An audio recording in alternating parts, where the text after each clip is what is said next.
Today, on my regular driving down back home from the club, I suddenly noticed at about 8 a.m. in the morning that there are some people congregated. I just stopped my car and I peeped into. I saw that there were two neighbors fighting over a child's dispute, and both the parents were standing quite mute, and the children of each other was abusing not only each other but each other's parents too, and all others were enjoying spectators were enjoying the entertainment. And that sight gave me the topic for my today's talk. My friend, in my book Everything You Always Wanted to Know About Etiquettes, I have dedicated one chapter, and that is there is no substitute for parents. So I'll just share my that chapter, my views on that. My friend, remember, family is the oldest social unit in the world. It is in fact society in miniature, and it is the awesome responsibility of each generation to pass on the torch of civilization to the next.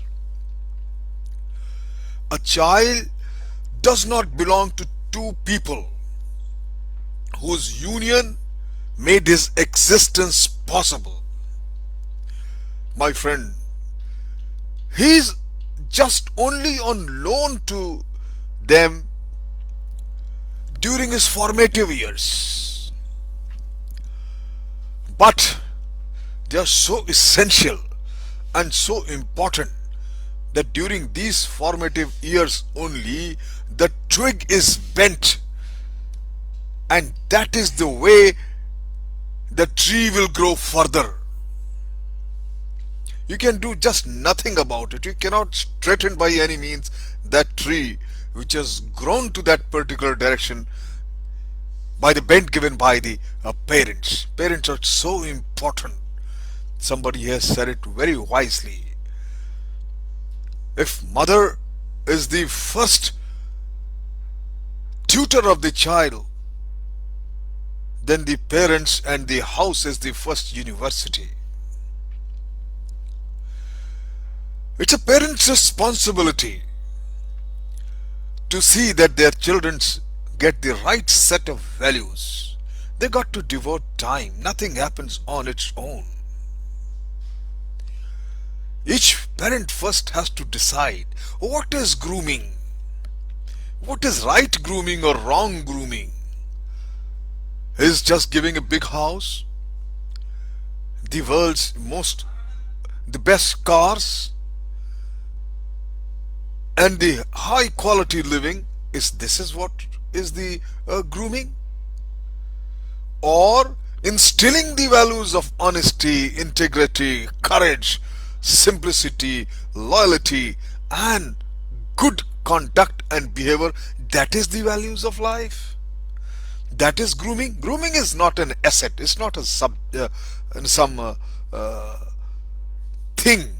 Grooming is reflected only and only in your behavior and in your conduct.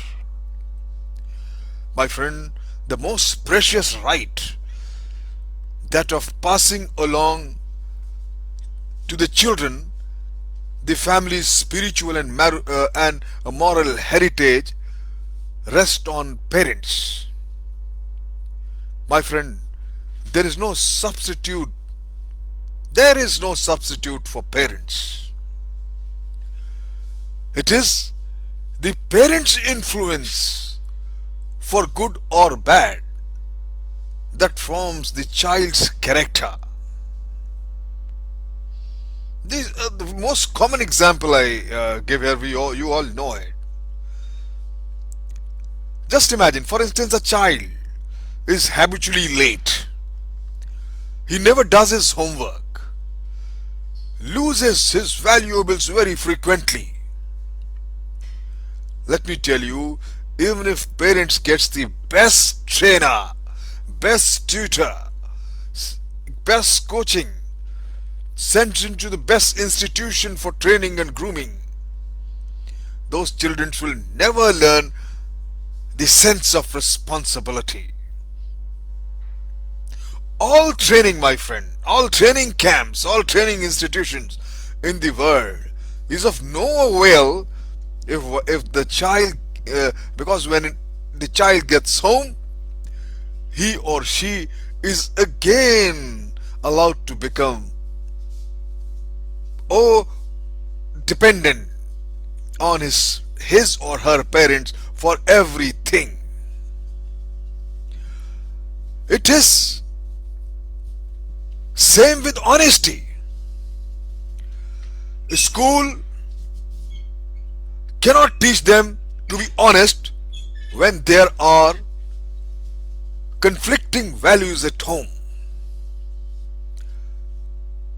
There's a very interesting study in Don Bosco, Guwahati carried out, which I happen to be a part of it.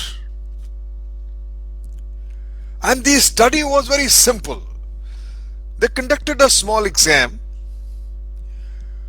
of a class where you had all kinds of students from a high society, middle level, and lower society. From all sections of society, these students were there. Of composition was made in such a manner. And after the exams, the copies, answer sheets were given to the children itself to assess and give marks, and then the copies was collected. Let me tell you, the results was so astonishing and amazing that it was realized that the cheating was done least by the people from low society, and little more cheating by the middle society, children belonging to middle class society, and the least high amount of cheating was done by these children from the high class society. Now think it over. The analysis was done by all the team members who were supposed to be doing this study. Why was so? And the analysis results were, I am sharing you. Why? Because in the children, he goes home, is while he witnesses that while honesty was given lip service, success was the main goal. The children has seen the parents tell lies to promote their interests, their self-interests, business interests, their professional interests. They witnessed how their parents give flattering welcome to people they despised just to further their momentary or the passing interests. My friend, parents likewise play the major role in teaching their children courage. Even when they least realize it. Remember, the real courage had its own roots in child's feelings about himself in the sense of worth and self-respect. The child who's made to feel too little, he's always made to really feel he's too young or even he's too stupid to make his own decisions, will never develop courage. He remains a timid and a weak personality all his life. The bend the parent gives, the trees grows in the same direction. I recommend in my book, and I share with you after that fight in the morning, that encourage your kids to participate in family's decisions. From these comes a sense of responsibility. A parent can't expect his tastes and enthusiasm to the coming naturally, catching up with their children. No, my friend, enthusiasm for such things, interest for such things as literature, music, art, history, learning a music instrument or some skill, whatever, must be communicated very artfully and introduced in the life of their children positively. There is no hard and fast rules, remember, my friends, about passing over values to your children. Each parent must find his own way. There are hundreds of ways to be good parent. Grooming matters. With the complication of, I understand, of the modern living, we can't expect parenthood to be an effortless and unconscious process. We must give our best to the task just as we would do to any important creative work. My friend, remember, and I assure you that the reward will be unlike any other thing in life. Be patient. Spend time with your children. Try and instill the values I set.